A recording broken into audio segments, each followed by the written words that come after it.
Hello, আসসালামু আলাইকুম। আজকে আমি লাইভে আসছি একটা কথা বলার জন্য। আমার কাছে মনে হয় আমার এটা জানানো উচিত। সো আমি কখনো এইভাবে লাইভে আসিনি, ফর দ্য ফার্স্ট টাইম আমি লাইভে আসছি। সো আমি এই মুহূর্তে আছি হচ্ছে মানিকগঞ্জ।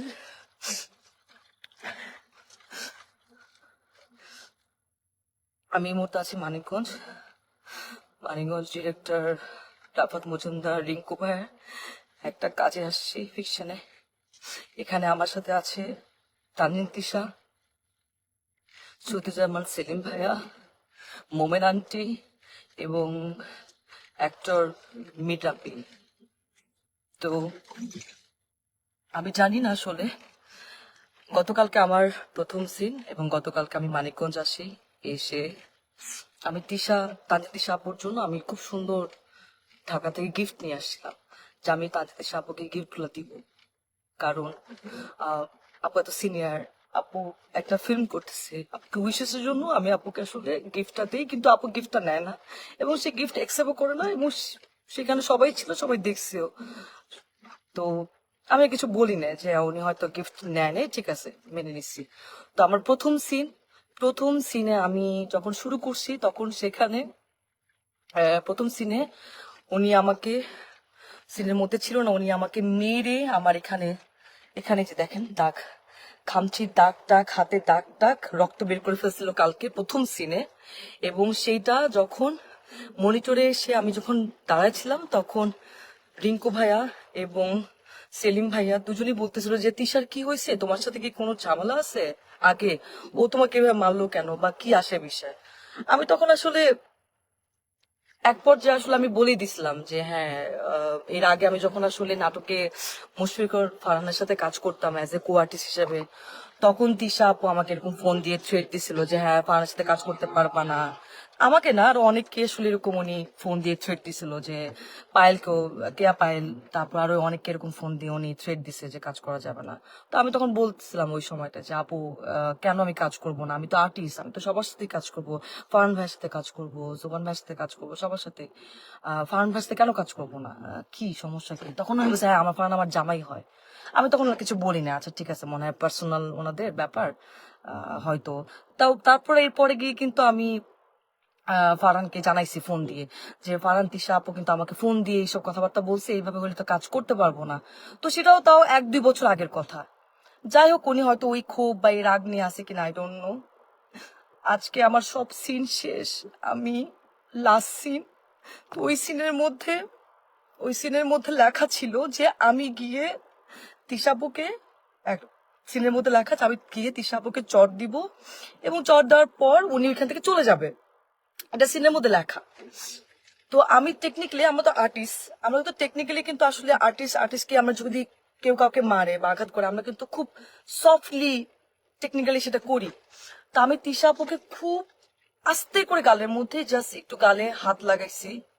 উনি উনি চলে যাওয়ার কথা ছিল, কিন্তু উনি চলে না গিয়ে উনি সিনের মধ্যে, ক্যামেরা ওপেন ছিল, ক্যামেরা ওপেনে সিন চলতেছে, মানিকগঞ্জে এখানে অনেক মানুষ ছিল, তারপর ডিওপি ভাই আরো সবাই ছিল, এডিটর সবাই ছিল, উনি উনি ওইখানে আমাকে এমন ভাবে মারছে, আমার গালের মধ্যে, আমার গালের মধ্যে এত জোরে জোরে মারছে, আমার আমার গাল, আমার চোখ ফুলে গেছে। আর আমি আমি আমি আমি মানে কথা বলতে পারতেছিলাম না, আর আমার এই এই জায়গাটা এত জোরে লাগছে, তো আমি নিতে পারি নাই। এন্ড উনি এটা ইন্টেনশনালি করছে, এবং করার পর আমি বললাম যে আপু এটা কি করলেন, আপনি কেন মারলেন আমাকে, আপনার তো এটা সিনে ছিল না। এন্ড উনি আমাকে যা তা গালাগালি শুরু করছে। উনি জানি না আসলে উনি কিছু খাইছে কিনা, কারণ উনি উনি গতকালকেও খুব উইয়ার্ড আচরণ আচরণ করছে। গতকালকে উনি এরকম 40 মিনিট, 50 মিনিট এরকম বাথরুমের মধ্যে আটকা থাকতো। কি খায় না খায় আমরা জানি না, ওনার গায়ে থেকে গন্ধ আসে, অ্যান্ড কেমন যেন পাগলের মতো অ্যাটিটিউড করতেছে। এখন উনি কি নেশা করছে কি নেশা করে না সেটাও আমি জানি না, কিন্তু কে- কেমন যেন পাগলামির মতো আচরণ করছে, অ্যান্ড এটা সবাই সেটা দেখতেছে, সবাই দেখতেছে। তো উনি আমাকে চড় মারার পর আমি বললাম যে আপু আপনি এটা কি করলেন, আপনি কেন মারলেন আমাকে এভাবে, সবাই তো দেখছে। তো উনি আমাকে বলে, আমি পরে ওনাকে বললাম যে আমি কিন্তু অ্যাক্টর সিকিউরিটিকে জানাবো আপু, আপনি যে আমার সাথে এটা করলেন এটা আপনি ঠিক করেন নাই, আপনি আমাকে এভাবে মারতে পারেন না। তো উনি আমাকে বলেছে, ও আচ্ছা অ্যাক্টর সিকিউরিটিকে জানাবা, ও ভাইরাল হবা, একটু ভাইরাল হতে চাও। আমি ওনার কথা শুনে অবাক হলাম যে একজন সিনিয়র আর্টিস্ট কিভাবে এই কথাগুলা বলে।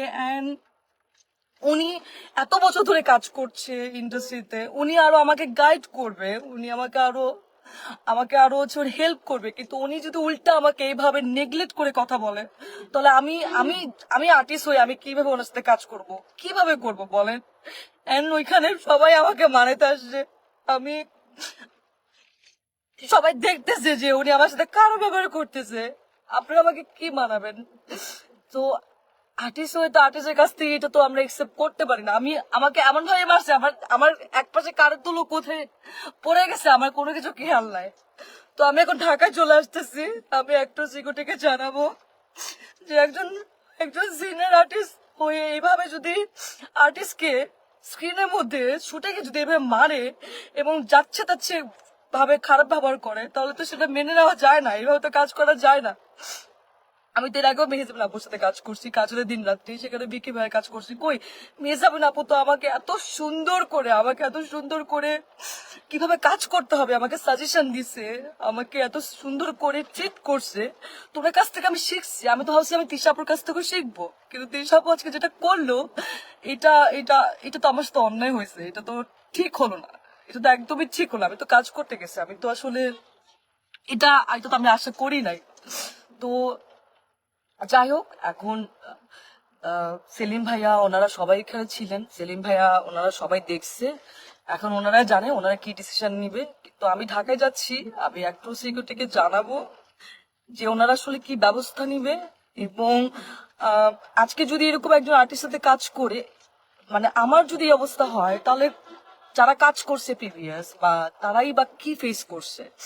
তো আমি তো সবসময় আশা করি যে আমি যারা সিনিয়র, যারা মেয়ে আপু বা যাদের সাথে কাজ করব, কখনো সামনে যখন কাজ করব, তারা তাদের কাছ থেকে আমি শিখবো। কিন্তু তানজিন তিশা আজকে উনি যেটা করলো আমার সাথে, আমি এত নাইসলি ওনাকে গিফট দেওয়ার চেষ্টা করলাম, সেটা তো নিল না, উল্টা আমাকে মারলো শুটিং সেটে। এটা কি ঠিক করলো? আপনি তো সিনেমা করছেন না, তানজিন তিশা তো সিনেমা করছে, তো একজন সিনেমা আর্টিস্ট, তার তো মনটা অনেক বড় হওয়ার কথা ছিল, সে তো আর আমাদেরকে শিখাবে, গাইড করবে, কিন্তু সে সবার সামনে আমাকে এভাবে মারলো।